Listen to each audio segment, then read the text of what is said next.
Today we read from the Gospel of Matthew, chapter 2, verses 13 to 18. And today is the feast of the Holy Innocents. We think of the Christmas stories as warm and touching. I doubt if the reality was really like that for Mary and Joseph at the time. But far worse was this sequel, said to have happened in reaction to the news of a newborn king. The slaughter of the innocents, the killing of children under 2 in Bethlehem and area. It's not attested in history books, but it's entirely believable given Herod the Great's record of violence, paranoia and murder.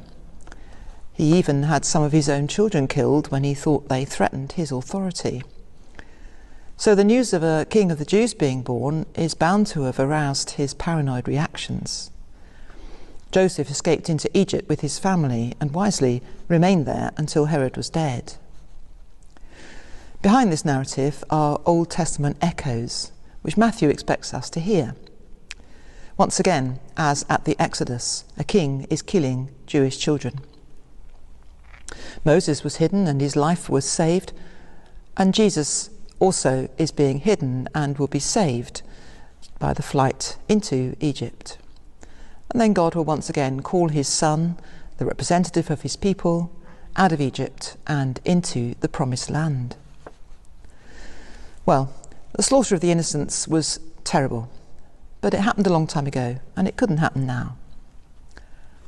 Unfortunately, we are only too well aware that it can, that children die in even greater numbers in today's world, from mistreatment, from neglect, natural disaster, from political upheaval.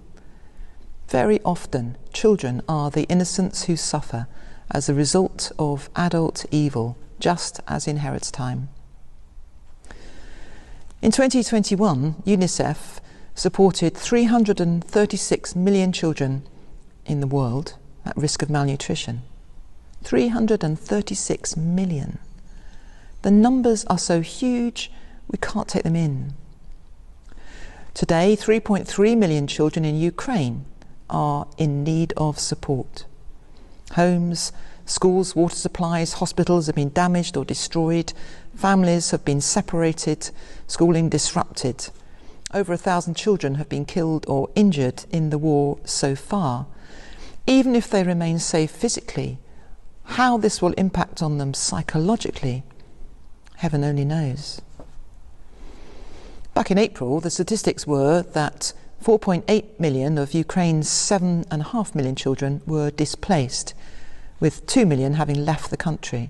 And I'm sure those figures must be much higher now. But that's not all. When we look at East Africa, with its prolonged drought and famine conditions, more than 2 million children across Ethiopia, Kenya, Somalia need urgent treatment for severe, acute malnutrition. In the UK, over 30% of children are living in poverty. That is between 1 in 3 and 1 in 4 children. This is shocking in a relatively affluent country. But we know from the food banks that many children are not properly fed during school holidays when there are no school lunches. There are many contributory causes to this. But the bottom line is that children who were not to blame, who are innocent of responsibility for this situation, are suffering from it. All of these horrific statistics are surely part of the sins of humankind in which we are accountable before God.